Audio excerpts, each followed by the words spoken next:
Hey everyone, happy rainy Wednesday. My name is Karen Milioto and I'm the Director of Discipleship and Spiritual Formation here at University United Methodist Church. I'm super excited to be here with you today.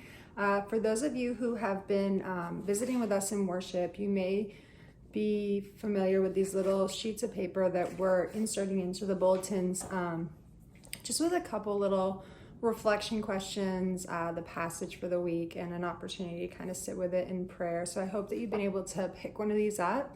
And if you're not coming in person, you can also access these on the church's website. So I want to just invite you to do that and see kind of just the opportunity that we're giving to dig a little bit deeper into the passage and see kind of how we can apply it to our day-to-day life through practice as well.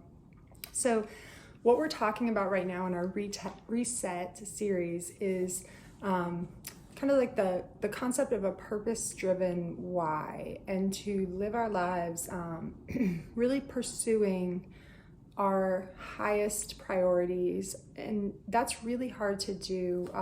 There's so many other conflicting influences that play into our lives, play into our schedules, play into our use of time, use of energy, use of our resources and gifts.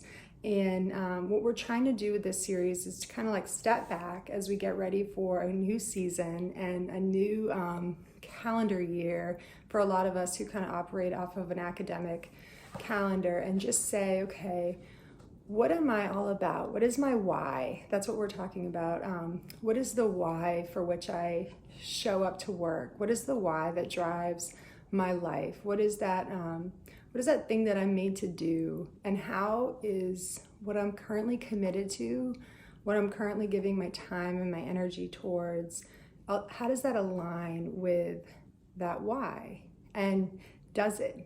Or am I kind of already seeing my calendar fill up and my life kind of get consumed by all of these kind of secondary, non-essential things that, rather than help bring forth my why into the world, really contradicts it or competes with it.